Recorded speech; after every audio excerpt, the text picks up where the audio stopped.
Welcome to the many interpretations of Macrauchenia. Macrauchenia is a type of ungulate that lived in South America during the Pleistocene. They belong to an extinct group of mammals known as Lydopterna, and I absolutely love these guys. These are some of my favorite sort of lesser known extinct creatures. Obviously, they're very strange and they have some very interesting media depictions that we can sink our teeth into. So without further ado, let's get into the video. We'll start off with one of the most famous examples out there, walking with beasts.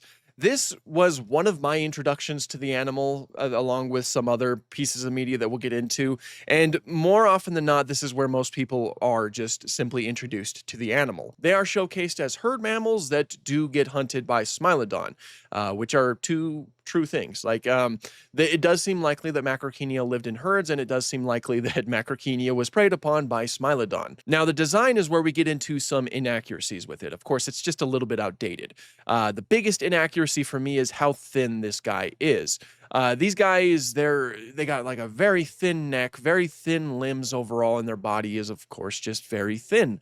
Dare I say, almost shrink-wrapped in a way. Macrauchenia in life was pretty bulky. It was a pretty hefty animal with decently robust limbs and like a huge thick neck. It was a big animal with a weight of around 1,000 kilograms or 2,200 pounds. Of course, that being, around a ton in weight. Another potential inaccuracy that we might be talking about a little bit more is the sort of tapir-like proboscis that it has. That sort of little trunk that it has on its upper jaw. That is a reconstruction that we will be seeing a lot. And it was the most favored reconstruction at this time. And there's a reason why it was reconstructed like this. Let me show you. This right here is why I had to delay this video. I was waiting for this to be delivered. This is a Macrauchenia skull that was provided by Gaston Inc., which I love it. This is one of my favorite things that I have in my collection thus far. And it really showcases how much of a strange animal Macrauchenia truly was. Because look at that skull. That is a weird skull. And I love it. I love weird skulls, So in order to show why they were often portrayed with a sort of trunk, I'm going to remove the lower jaw and just show you the top half of the skull. So here it is. Here is the top half of the skull. Right here is the nasal opening, the nares, so to speak. That is very high up. Of course, it's all the way up in between the orbits, essentially. Like the orbits are the eye holes. Here's the eye. Here's the nasal opening. Very raised, similar to the nares of tapirs and, of course, elephants. And, of course, tapirs and elephants, they have a trunk that moves down here and, just does its thing right there. And so that's how it was often interpreted, even with older paleo art. And that kind of went into the media. Now, more recent analysis actually calls this into question and states that, the nares is structurally pretty different from tapirs and elephants. So it seems pretty unlikely that they would have a proboscis like a trunk. And so instead, nowadays, it seems a little bit more likely that they had a nasal structure similar to a saiga antelope.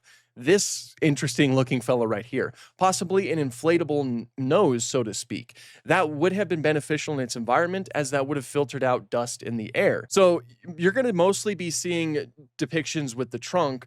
And again, the reason why is because of how high raised that nasal portion is. But isn't this just so sick? I'm seriously just so happy about this. But anyway, let's get on to our next depictions. After that, we have another place where I guarantee a lot of people were introduced to Macrauchenia, that being Ice Age. That's right, Ice Age. Why don't we call it the Nippy Era? I mean, how do we know that it's an Ice Age? Am I right, guys?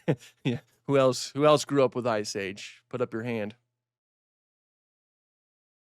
I did.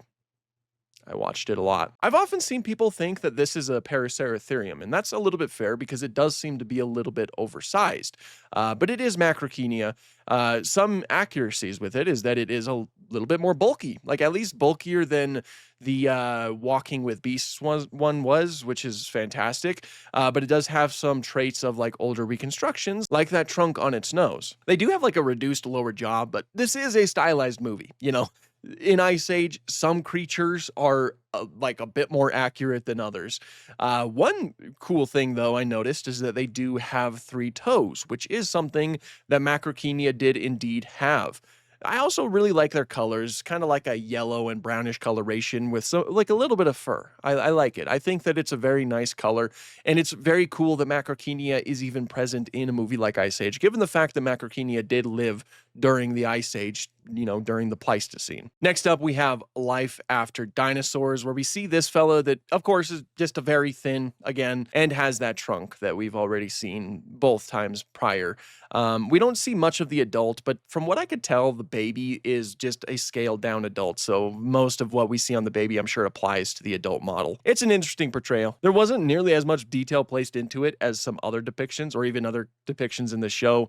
But again, it's just interesting. Futurama apparently has Macrauchenia. That's something I didn't know about. My Discord let me know about that. Here's what it looks like. Again, traditional. And we kind of see a lot of the same colors used here, like some more browns, maybe some blondes. This one is a bit more blonde.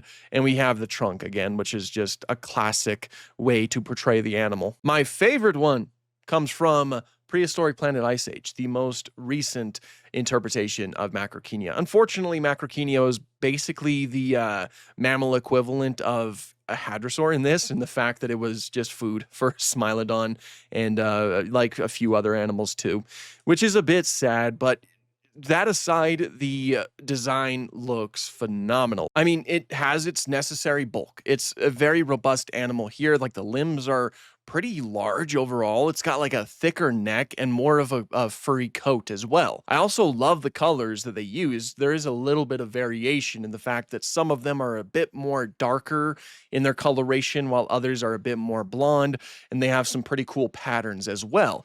And you'll notice that they did implement the Saiga antelope inflatable schnoz thing that I was talking about a while ago. So that's probably the most accepted idea right now, but it is worth mentioning that I think we've gone back and forth in terms of whether or not Macrauchenia had a trunk or not. So, that could possibly be subject for change in the future, but I think that is the most accepted idea as of right now. And I love it. I love seeing it inflate. It's so cool. It's my favorite depiction of the animal, even though it was mostly just carnivore food in this season. Now, it does look like it was in Zoo Tycoon, and it has a design that, again, is just, traditional Macrauchenia design. Very thin, has the trunk, and the colors are even consistent from what we've seen before. So not much else I can add to it. Same could pretty much be said about Dinosaur Battle World Championship, but the brown is a little bit darker. It does have the trunk, and yeah, again, it's a little bit thin, but not nearly as thin as some other ones we've seen, so that's awesome. Again, not much else I can say about it. And not much else I can say about Dinosaur Park Primeval Zoo. This guy, aside from the fact that I really like the colors, still does implement a lot of things that we have seen time and time again. And I don't want to sound like a broken record here and continue to say the same things in detail, I suppose. Love the colors, though. I love the patterns that it has. It looks like a very nice depiction. There's also the wildlife park, and this one looks a lot like the Walking with Beasts one. So as a result, I guess everything I said about the Walking with Beasts depiction in the fact that it's thin and has the trunk applies to this one. Love the orange on the trunk though. That looks so cool. There was a couple figures like the Safari LTD and Schleich figures. The Schleich one seems a little bit more accurate in the fact that it's not really as thin as the Safari one, but both of them are, like, again, just the more traditional reconstructions that we've seen time and time again for this animal. Same can be said with the Jurassic Park builder. We got the trunk, we got a thin neck, and we got the traditional colors, I guess. However, the more you level it up, it gets more of like a reddish coloration, which I think looks very nice. It kind of reminds me of an antelope, which is fun. And one last honorable mention that I wanted to include was the Eope. This creature is from Star Wars, and ever since I was a child, I always thought, well, I didn't think that it looked like Macrauchenia because at the time I didn't even really know how to say Macrauchenia, but I always said, oh, that kind of looks like that thing from Walking with Beasts. So I wanted to include it because maybe it did take some inspiration from the Macrauchenia, which that wouldn't be the first time that happened in Star Wars. The AT-ATs took some inspiration from Paraceratherium. The Ronto, I believe, took some inspiration from Brachiosaurus. In fact, I think it's the same animation used, or maybe even like the same tweaked model or something along those lines. But yeah, no, I had to include the Eope. I had to include the Eope, but I had to include this animal because, again, it's It's like an alien version of Macrauchenia. Like, it's got the trunk, although it's not really a trunk, it's more so just its mouth. Uh, but it, if you're looking at it from a distance, it kind of looks like a trunk. It doesn't have any fur or anything like that, but it does seem like it has 3 toes, like Macrauchenia does. So again, it's a little bit of an honorable mention. I know it's probably not meant to be Macrauchenia, but I had to include it because, just how could you not? So yeah, those are the depictions of Macrauchenia. Again, I really like this animal. I do think that it should have a little bit more of a presence in future projects. Maybe if we get a season 2 to Prehistoric Planet Ice Age, maybe we could see a little bit more of this creature and not have it die every 2 seconds. That'd be pretty groovy. That'd be pretty groovy. But its skull alone is like a testament to how weird of an animal this truly was. So it certainly does deserve some, recognition. I think that is certainly warranted. But what did you guys think of the video? And what is your favorite depiction of this animal? Be sure to let me know down below. And until next time, thank you guys so much for watching, and have an awesome day.